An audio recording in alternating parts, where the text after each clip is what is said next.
So forgive me, on this one, I'm going to do it on my bad side because my other side is now my bad side. So this is going to be my inside knee pass, or knee cut, which means that the leg that's trailing behind is the one that's going to be knee cutting, right? So what I'm going to do is, maybe what happened was I was going to pass this way, but he's switched his weight to the other hip. That means I now have to go this way. So this is the leg that is, in this scenario, deeper in. So I get here.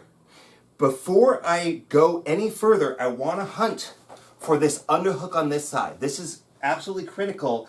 If you don't get this underhook, you can't complete this pass unless you do my little hack here. Yeah, he's got really stiff rotor cuffs. I think he should need to go see my chiropractor. Anyways, from here, I'm just gonna kind of cup his shoulder and I get that underhook here.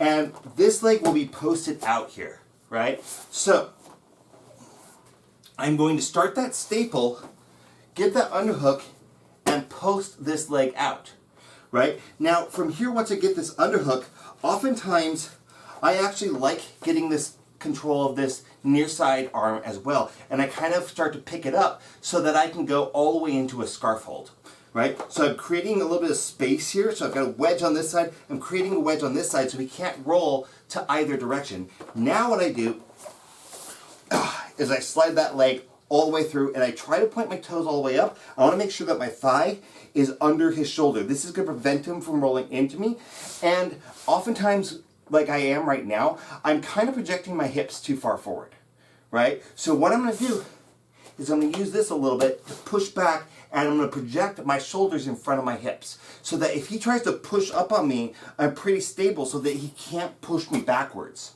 right? So I want to make sure that my weight is forward, my shoulders are rounded forward. I've got no daylight under this hip, and I am kind of ready here. I might be trying to get this arm free. I might, get this step over arm bar or whatever from here, right?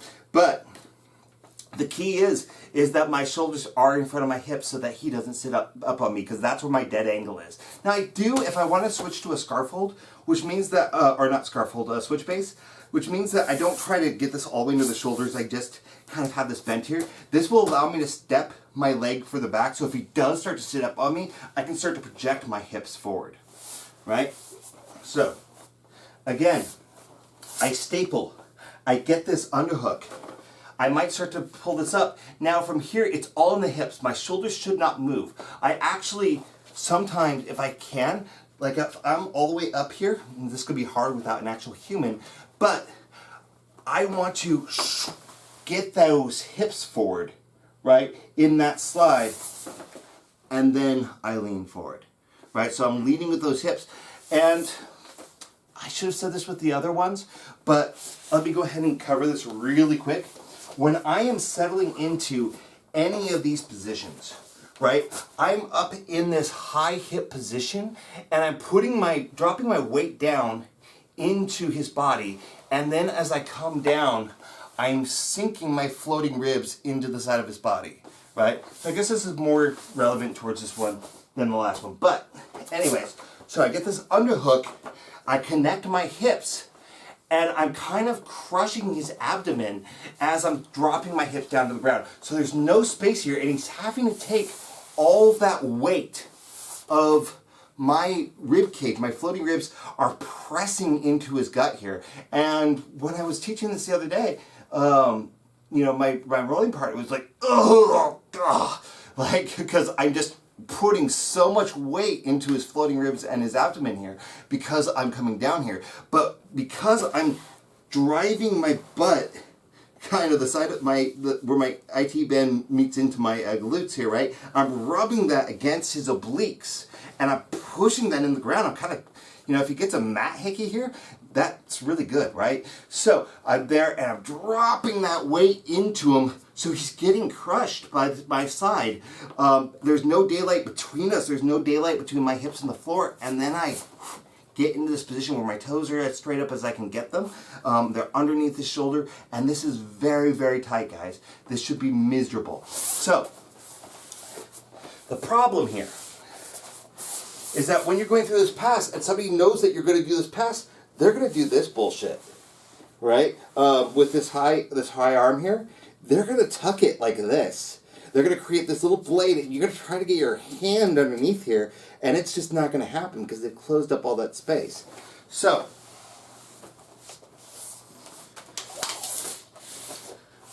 I get this staple, and he's smart. He's hiding this hand away because he knows that if I can't get this, then he's just going to swing around and he's going to take my back, especially the moment this hook comes out, right? So if I try to complete this pass right now and I don't have that underhook, he's just going to take my back. So this hand instead is going to come under his thigh here. I get the shoulder up.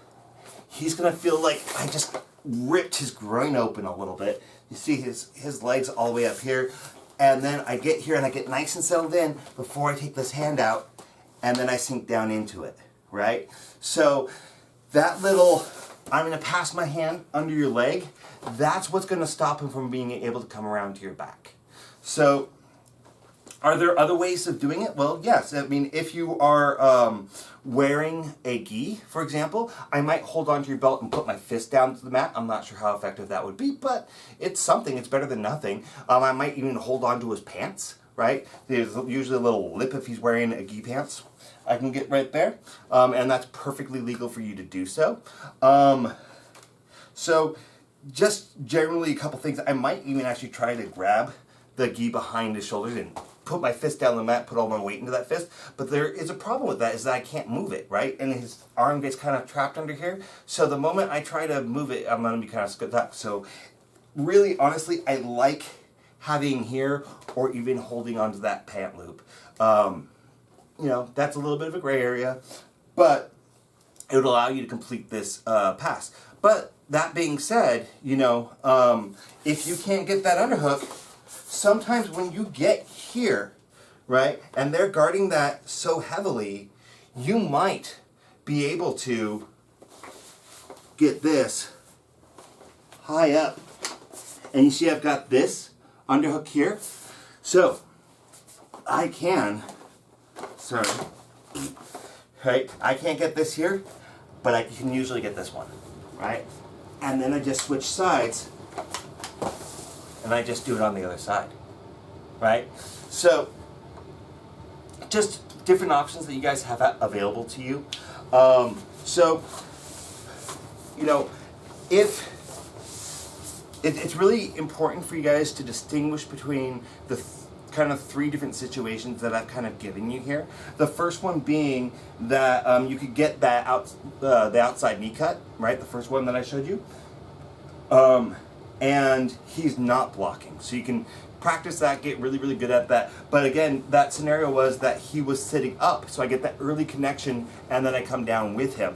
The second one is if he's laying down, well, then it might be a little bit harder. He might be able to block. So there's different nuances that you have to pay attention to there when you're trying to pass from that position.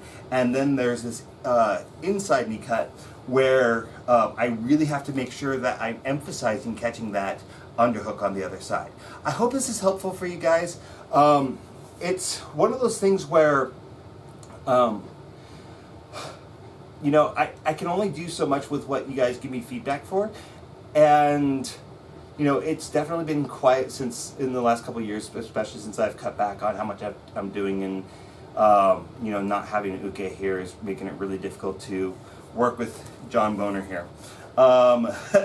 And he was more difficult to work with than I expected. So, you know, if you guys have questions are like the fuel for any type of channel like this. They're what's going to give me an idea of what needs to be covered, where the need is. So, you guys help me out, and I'll help you out. That's just how it's gonna work. Thank you guys so much for watching. There are some announcements coming up. I will hold off on those for a little while.